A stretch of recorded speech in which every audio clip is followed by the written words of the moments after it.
Mi nombre es Xochitl Esperanza Medina Solís y tengo 73 años. Esta historia cambió mi vida para siempre. Dale me gusta si alguna vez te has sentido invisible en tu propia familia. Nunca pensé que mis propios hijos me cerrarían las puertas del hospital donde yacía mi nieta más querida. Pero así fue, y lo que descubrí después me partió el alma en 1000 pedazos, solo para reconstruirla de una manera que jamás imaginé. Todo comenzó un martes de octubre, en mi pequeña casa de adobe, en San Cristóbal de las Casas. Hice tierra bendita donde los colores cobran vida en cada esquina, y el aire huele a copal desde el amanecer. Estaba en mi cocina sagrada, ese lugar donde han pasado 3 generaciones de mujeres, amasando la vida con las manos, moliendo chile guajillo para los tamales de Día de Muertos cuando sonó el teléfono viejo que cuelga junto al altar de la Virgen de Guadalupe. Era la voz quebrada de mi nuera Paloma, esa muchacha dulce que llegó a nuestra familia como regalo del cielo en Doña Xochitl. Jimena está en el hospital. Fue un accidente de auto. Las palabras me golpearon como granizo en milpa tierna. Zemena, mi nieta de 17 años, era la luz de mis ojos, el sol que me despertaba cada mañana, con ganas de vivir un día más. Desde pequeñita venía corriendo a mi cocina después de la escuela, sus trenzas negras bailando al viento, robándose pedazos de pan dulce recién horneado, mientras yo le contaba historias de nuestros antepasados, de las mujeres valientes que vinieron antes que nosotras. Era la única que me escuchaba de verdad cuando hablaba de mi difunto esposo Aurelio, que en paz descanse. La única que parecía entender que bajo estas arrugas que marcan mis 73 años, vivía todavía una mujer con sueño. Con amor quedaron mis manos, temblaron mientras me quité el delantal, bordado con flores de cempasúchil, que Jimena me había regalado el año pasado. Tomé el primer camión hacia la capital, apretando contra mi pecho el rebozo azul que había tejido para ella durante las noches de insomnio después de que su abuelo murió. El mismo rebozo que usé para cargarla cuando era bebé, y Paloma no tenía fuerzas para amamantarla. Mi corazón latía como tambor de fiesta patronal, pero este ritmo no traía alegría, sino terror puro durante el viaje de 2 horas. Mirando por la ventana sucia del camión, los campos de maíz que se extendían hasta tocar las montañas, recordé cada momento precioso con mi nieta. Las tardes que pasábamos en el mercado de San Cristóbal, entre puestos de frutas tropicales y vendedores gritando precios. Ella siempre preguntando por qué los tomates más feos eran los más sabrosos, porque las hierbas que olían feo sanaban mejor. Recordé sus risas cuando le enseñé a hacer tortillas, sus manitas pequeñas luchando con la masa que se le pegaba en los dedos, su cara de orgullo cuando finalmente logró hacer una redonda y perfecta.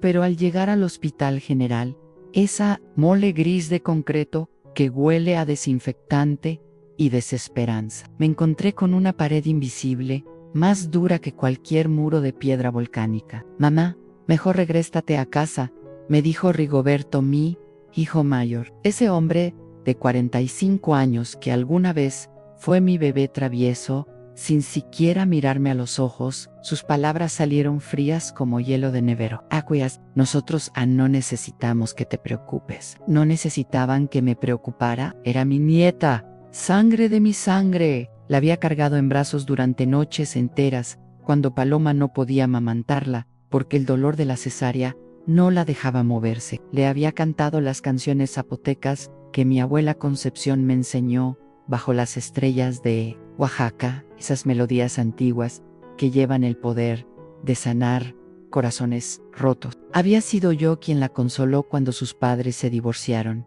quien le explicó que el amor a veces se acaba, pero nunca se muere completamente, quien le secó las lágrimas con mis manos arrugadas mientras le prometía que siempre tendría un hogar conmigo. Rigo, por favor, supliqué, y mi voz sonó pequeña, como de niña regañada.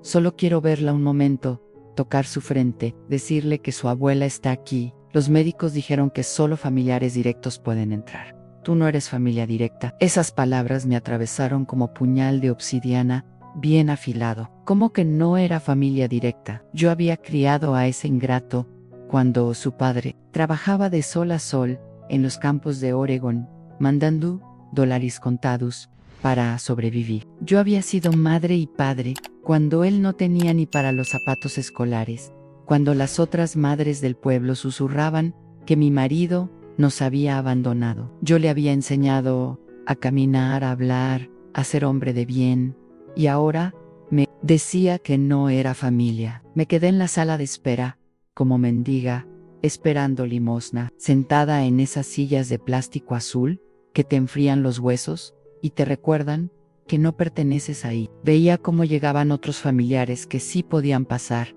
saludándome con lástima en los ojos, pero sin atreverse a contradecir a Rigoberto. Llegó mi hija Esperanza con su marido Damián, esa mujer que siempre siguió a su hermano Mayo Ere, como pollito detrás de la gallina. Llegó mi hijo menor Sebastián, el más sensible de todos, pero hasta él bajaba la mirada cuando me veía. Todos entraban y salían del cuarto sagrado donde yacía mi nieta, todos menos yo. Mi Traitobon como si fuera una extraña, una viejita molesta que estorbaba en los momentos importantes de la familia. En 3 días pasé así, como penitente en el desierto. Dormía en las sillas de plástico azul que me dejaban la espalda torcida como raíz de copal, comprando café aguado de la máquina expendedora que me robaba mis últimas monedas, rogándole a la Virgen de Guadalupe que salvara a mi nieta Promishondor. Novenas eternas si me concedía este milagro. Por las noches,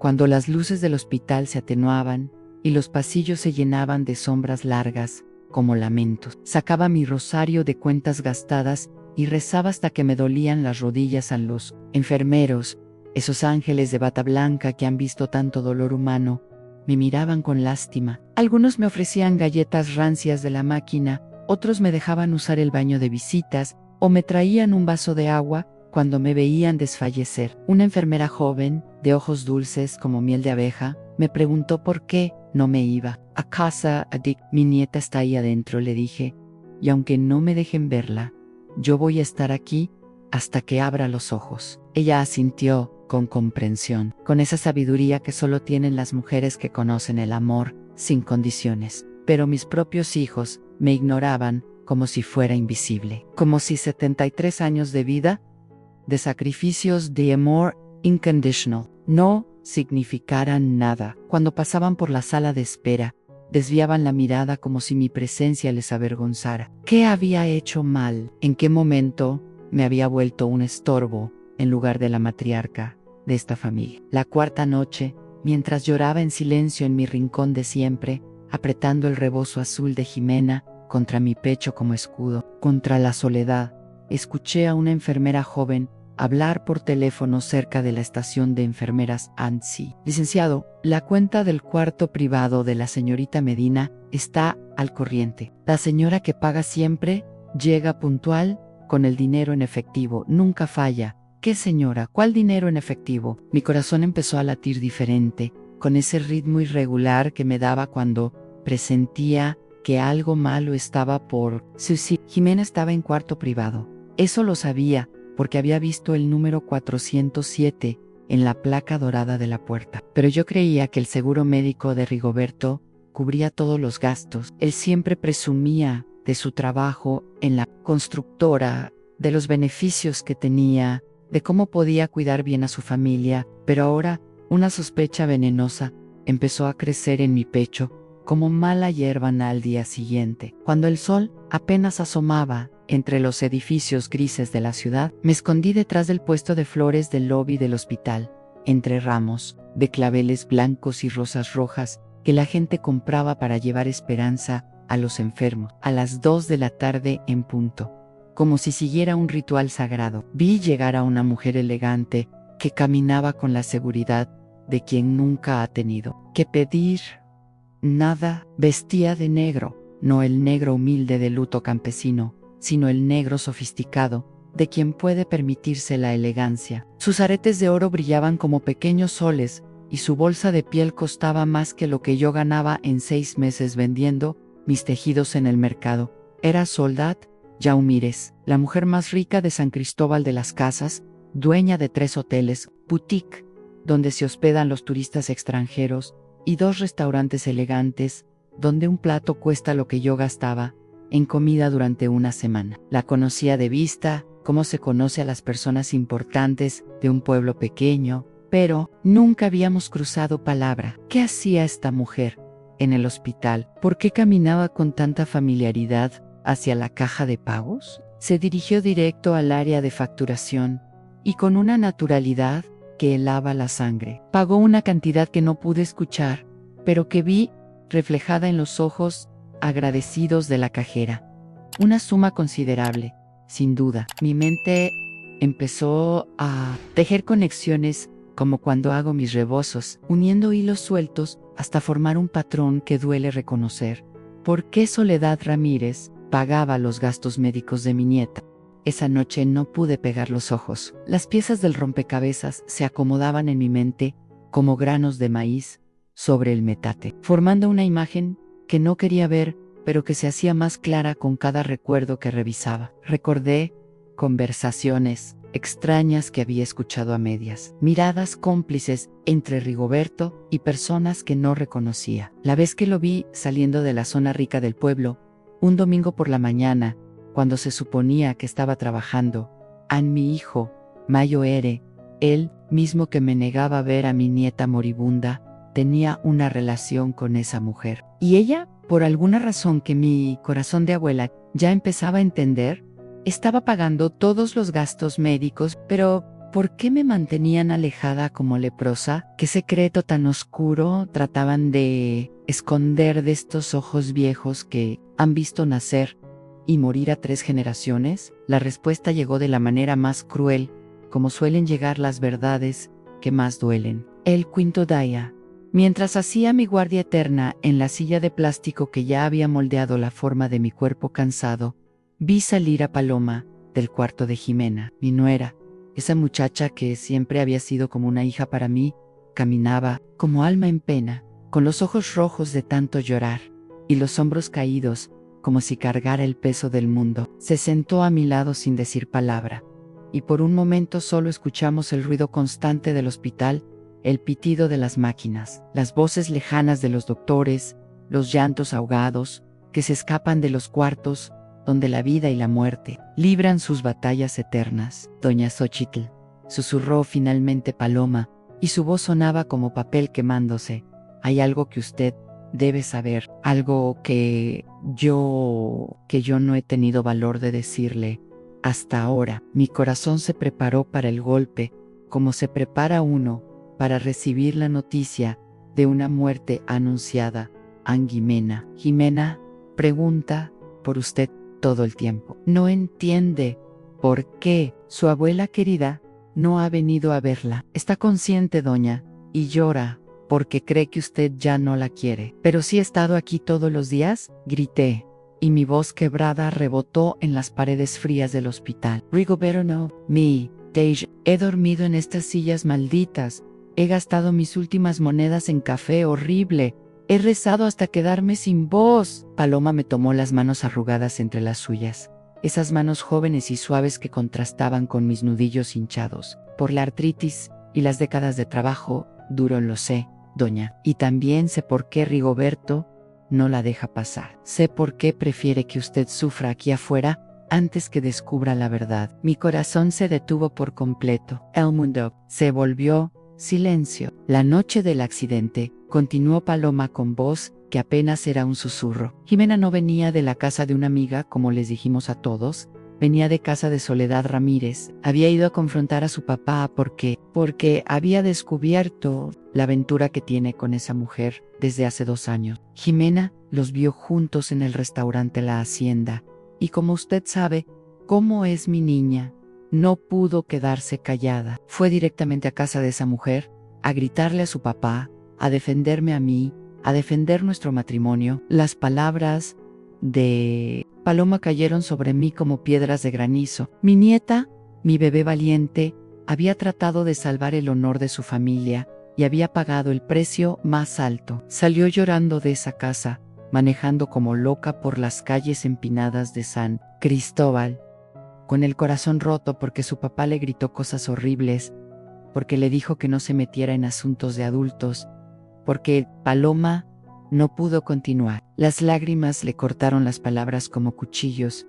Ahí estaba la verdad, cruda y amarga como chile piquín. Mi nieta había descubierto el secreto que destroza familias, había tratado de ser la guerrera que yo le había enseñado a ser con mis historias de mujeres valientes, y por eso había terminado entre tubos y máquinas, luchando por su vida, mientras su propio padre me mantenía alejada, y Rigoberto, mi propio hijo, la sangre de mi sangre, me mantenía en el exilio porque sabía que yo vería la culpa grabada en sus ojos como marca de hierro candente. Sabía que yo sabría leer la vergüenza en su rostro, como leo las nubes antes de la tormenta, como leo el dolor en los ojos de las mujeres que vienen a pedirme hierbas para olvidar traiciones. Paloma, le dije con voz que salía desde lo más profundo de mi ser, llévame con ella ahora mismo. No puedo. Doña Rigoberto me prohibió expresamente que la dejara entrar. Me dijo que si usted se enteraba de todo esto, podría hacer que Soledad deje de pagar los gastos del hospital. Al diablo con Rigoberto. Mi propia voz me sorprendió. Sonó más fuerte y más clara de lo que había sonado en años, como si todas las palabras que me había tragado durante décadas de silencio hubieran encontrado finalmente la salida. Al diablo con Soledad Ramírez y su dinero manchado de sangre. Soy la abuela de esa niña. He esperado 73 años para encontrar mi valor, y no voy a esperar ni un minuto más. Me levanté de esa silla maldita, como si el mismísimo espíritu de mis antepasadas me hubiera puesto alas de águila. Caminé hacia el cuarto 407 con paso firme, ignorando los gritos de la enfermera que trataba de detenerme, ignorando las protestas del guardia de seguridad, ignorando todo lo que no fuera a llegar hasta mi nieta. Mis huesos viejos se movían con una fuerza que no sabía que todavía poseía. Abrí la puerta del cuarto y ahí estaba mi Jimena, pequeña y frágil como pollito enfermo entre las sábanas blancas, pero con los ojos abiertos, esos hoyos negros, como obsidiana, que heredó de mi lado de la familia. Tenía tubos en la nariz y cables conectados a su pecho, pero cuando me vio, su cara se iluminó como si hubiera visto aparecer a todos los santos del calendario. Gritó con voz ronca pero llena de alegría, y ese grito valió más que todas las bendiciones de todos los santos juntos.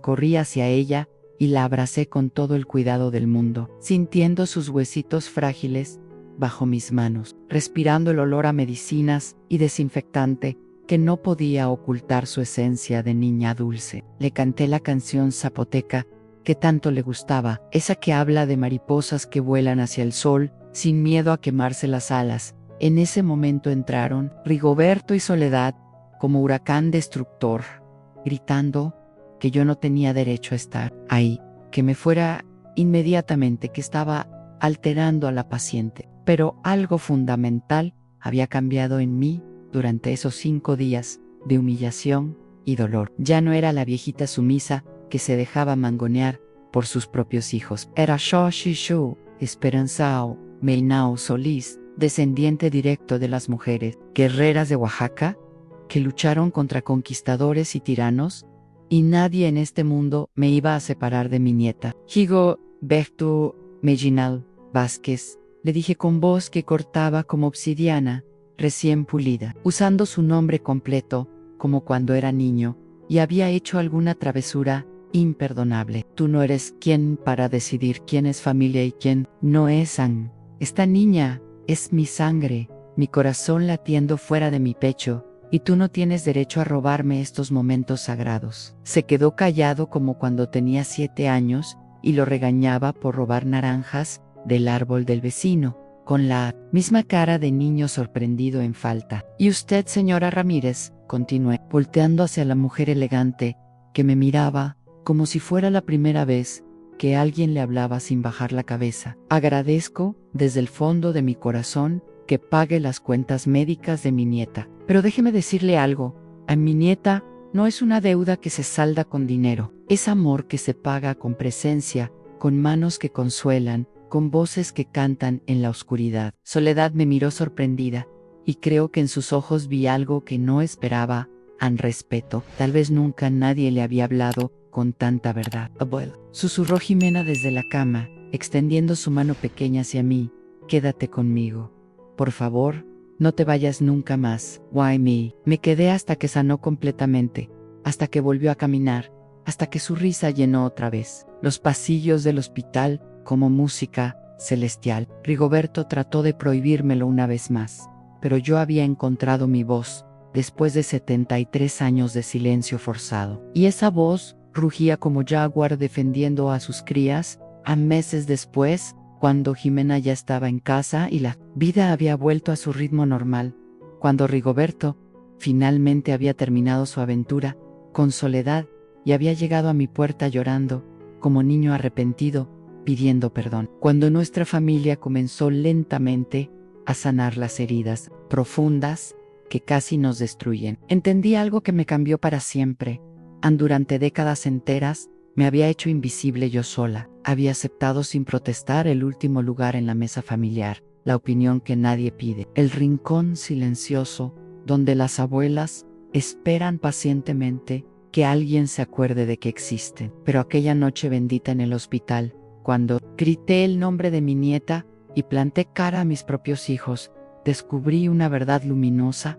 Nunca había sido invisible, solo había olvidado cómo brillar con luz propia ahora. Cuando mis hijos me buscan para pedirme consejos sobre decisiones importantes, cuando mis nietos corren a abrazarme apenas me ven llegar, cuando los vecinos del pueblo vienen a mi casa por hierbas medicinales y sabiduría antigua, sé en lo más profundo de mi ser que soy vista, que soy valorada, que soy necesaria, porque dejé de pedir permiso para existir con dignidad.